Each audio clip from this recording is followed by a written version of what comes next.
Welcome to Salsido Paranormal. I'm your host, James Salsido, and tonight I'm sharing experiences, true paranormal stories from the web. As always, you can find all episodes of the show, along with links to social media, ways to listen, and ways to support the show at the website, and that is salsidoparanormal.com. That's SALSIDO paranormal.com.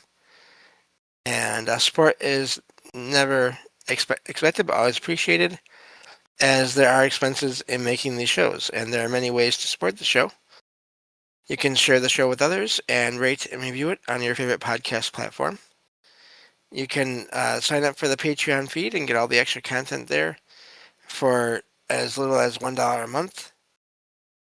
And you can also check out the merchandise store and get all kinds of shirts and other items with some other items as well with images or designs made by friends of the show as well. So, and also please follow friends of the show. That would be Jen, the Arcane Observer, who has her own channel and is the co-host of this show on Saturdays when she's able to join me. And Ricky of the Anything Is Possible podcast, who does a paranormal show on Sundays that I join him on.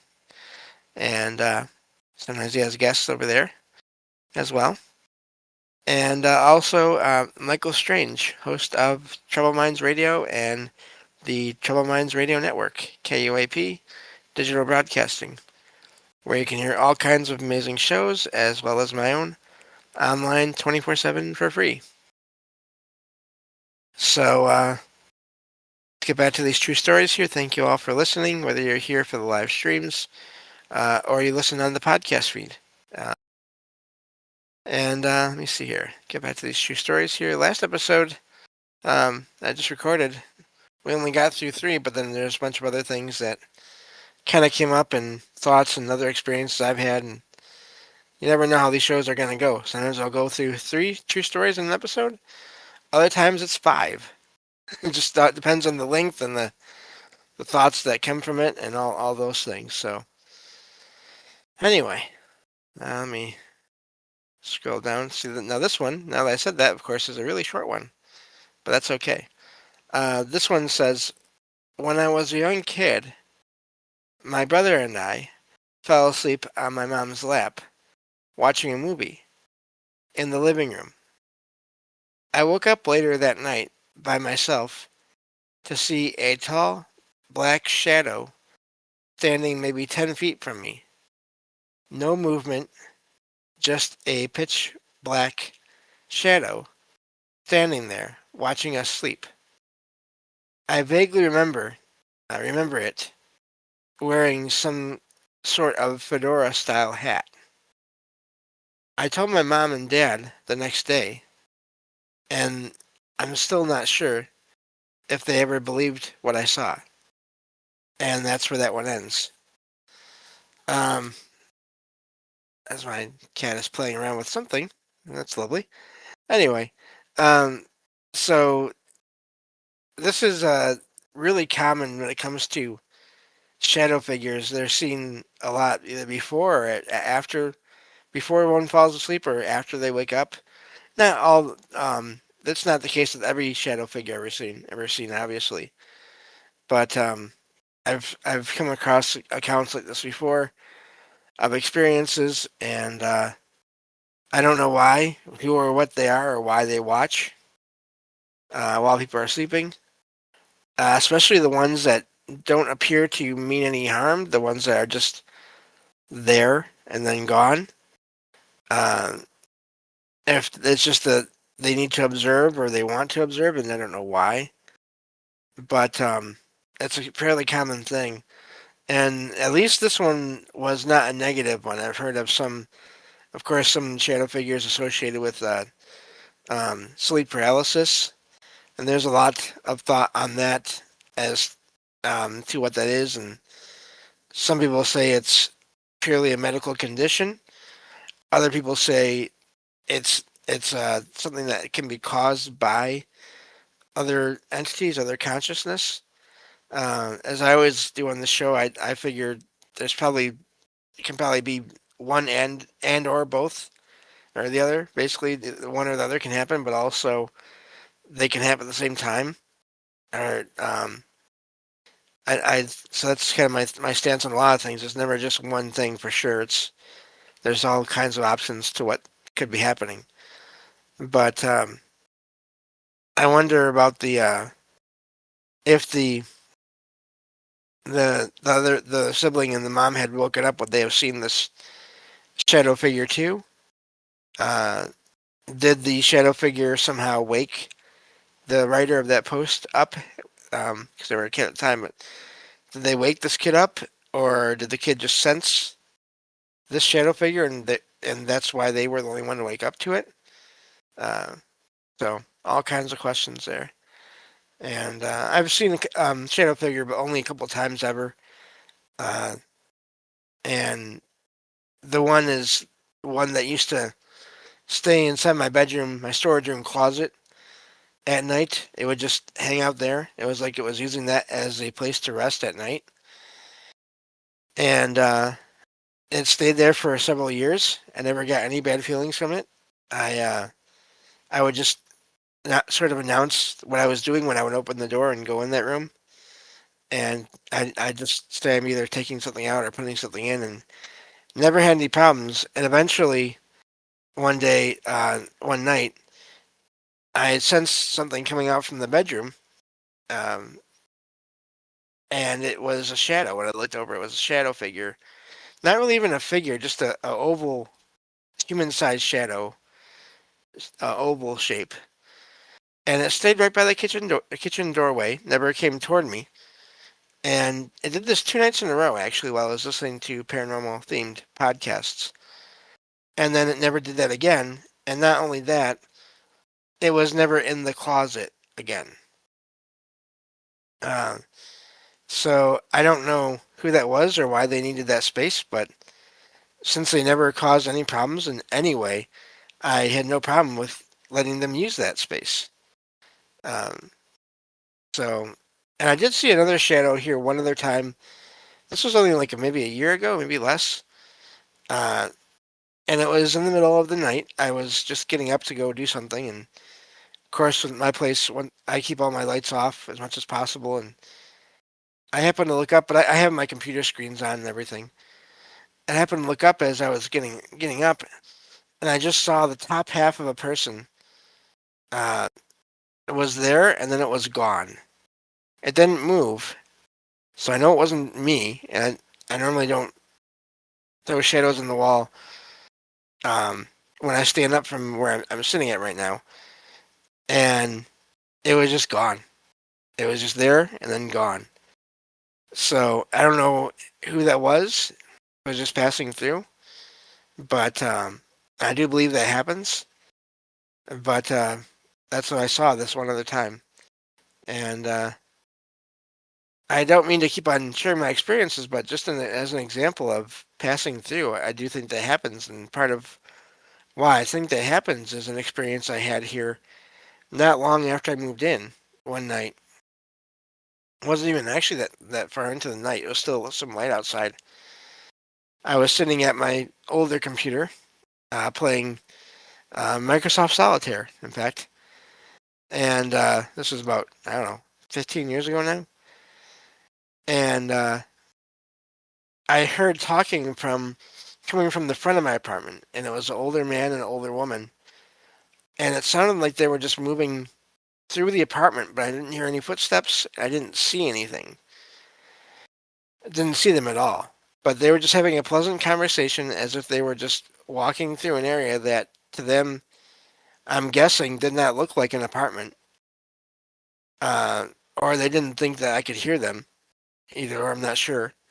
And it just, the sound, I literally tracked the sound with my eyes. I was looking right where I was hearing the sound the whole time. And it just passed from the front of the apartment through to the back, and out the back patio door. And nothing moved. No solid objects were affected. And they were heading toward a nursing home, and just kept on going. And I don't know who or what that was, but Just as an example of how I think sometimes when people have experiences, especially if it's in a place and they have this one experience in a location, to me that makes me wonder if it was just someone literally moving through a place and either because of sensitivity or other environmental conditions, uh, there was contact between us physical beings and whatever else was passing through. So, anyway, just a couple of examples of experiences that sort of relate to these things, I think, at times. So, moving on to the next one here. This one says, I was laying back in my recliner with the lights out, getting ready to go to sleep for the night. I had the TV on, but in the back of the house, behind me, I heard a clear whistle. It had the tune of a bird, but it sounded human, if that makes sense. The rhythm and noise were bird-like, but not. I've heard a few things over the years that were unexplained, but I also always had many cats, so I stay skeptical. This is the strangest thing yet.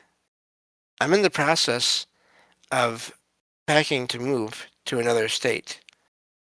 Do you think something could be reacting to that?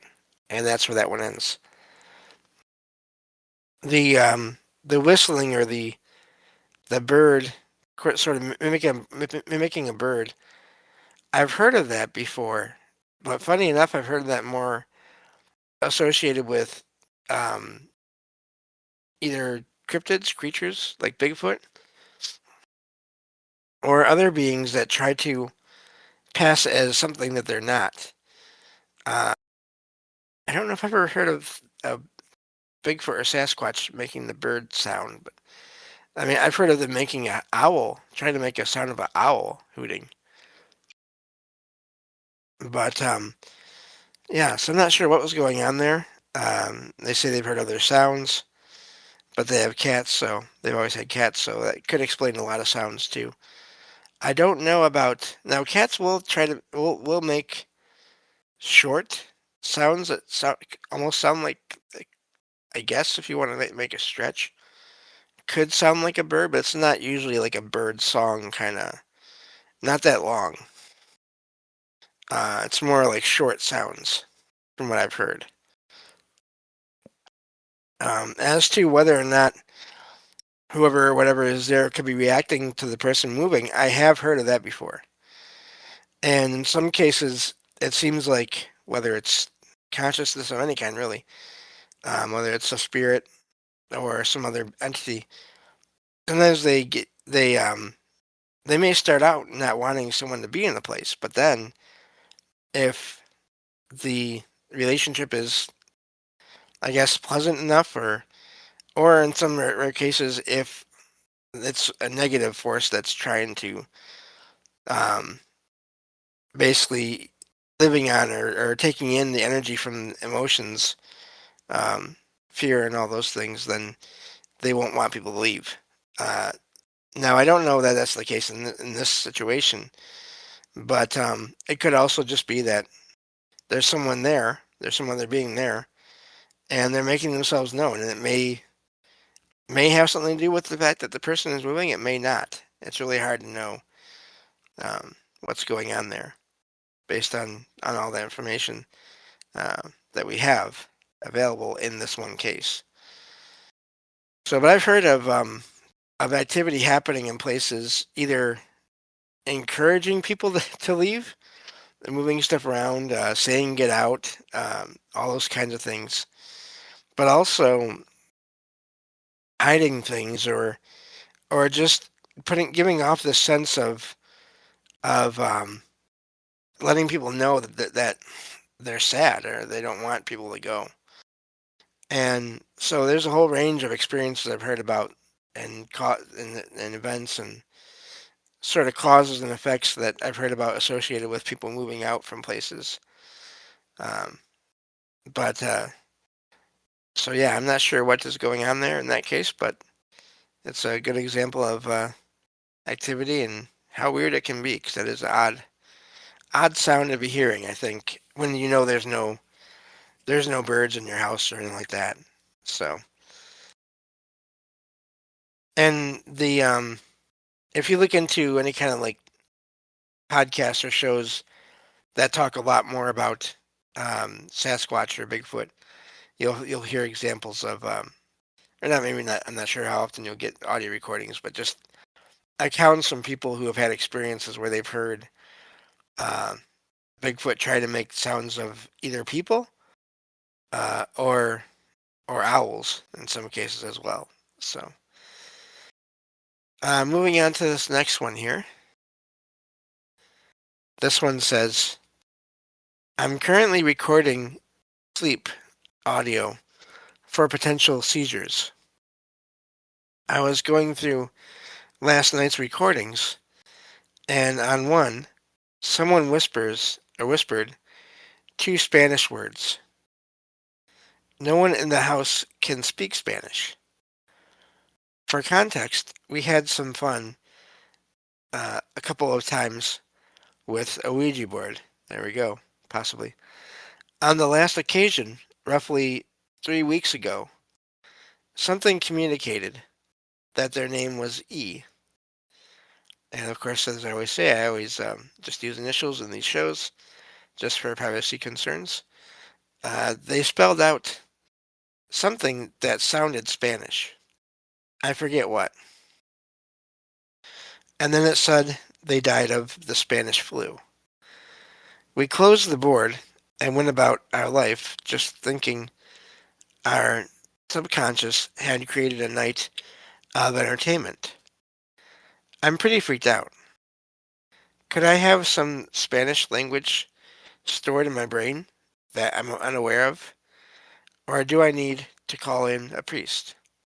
And that's where that one ends. I don't think, based on just those experiences, I don't necessarily know that you have to call in a priest.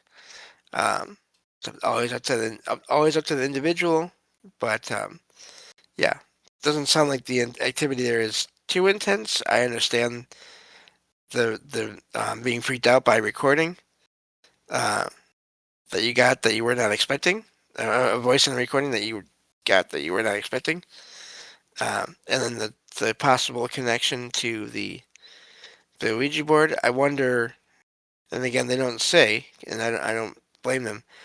They don't say where they live, but what area they live in, and what the history of the area is, and if there's any way it could have been someone that the consciousness of someone that passed away in that area that came um, through the Ouija board and or through that recording.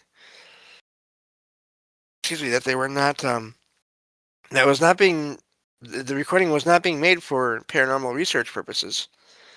It was for medical purposes.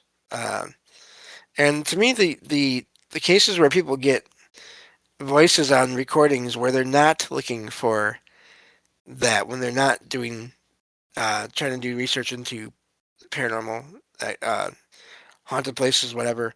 Not that that kind of research isn't valid, but with all that kind of research, I think we always have to keep in mind there could be influences from ourselves, our own minds, maybe either causing things to happen on the recording, or interpreting things in ways that maybe they're not supposed to be interpreted in certain ways.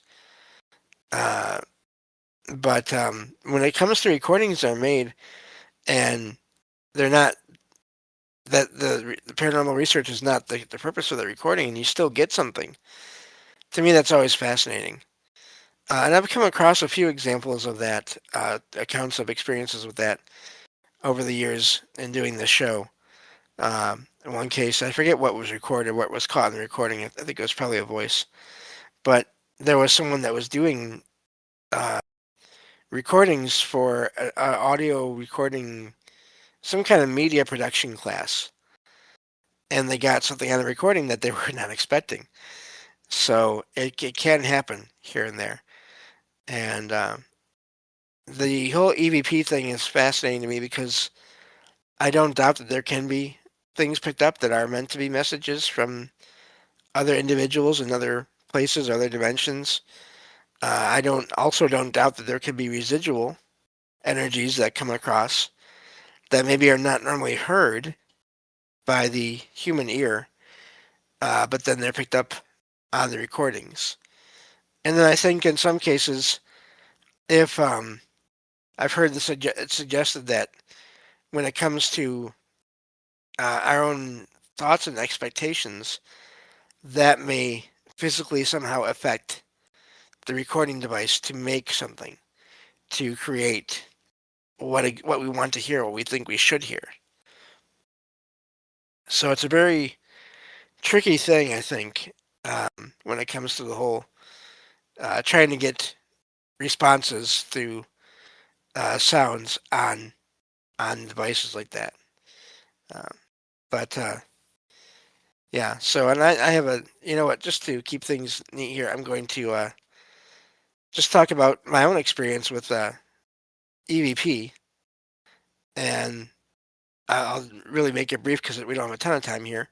But I heard one once, and it was on a friend's phone, and it was at this training center we were staying at for people with low vision or no vision to learn how to live on their own, live more independently.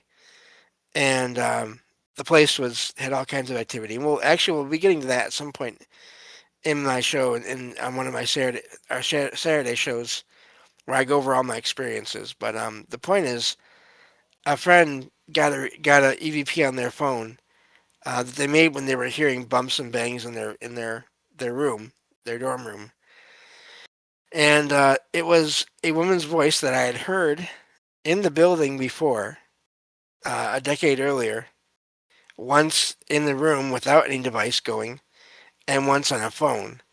And the first time I heard it, it was at night, and I was trying to fall asleep. And every time I tried to fall asleep, I'd hear this woman's voice, but I couldn't make out what she was saying. And so I just got up and stayed up the rest of that night. And then the second time I heard it there in this building, and the building was not long after, a friend and I were on the phone, and we both heard this woman's voice say something like, "I'm coming down the hallway now." And this was in the morning. And then my friend, my last time I heard this voice on the recording, my friend got a recording, and it said, "Looking for the one named James." And my friend's phone would not work right as long as this recording was on that phone, and it wouldn't play for anyone else. When he tried to play it for another friend on his way to see me, it would not play. And he tried to delete the file for a while, and it wouldn't go for a little bit. And once it did, once he was finally able to delete it, the phone worked fine. So there's some really weird things with recordings and energies and all those things. So that's it for this episode. Thank you all for listening. I'll talk to you all next time on Salsido Paranormal. Take care.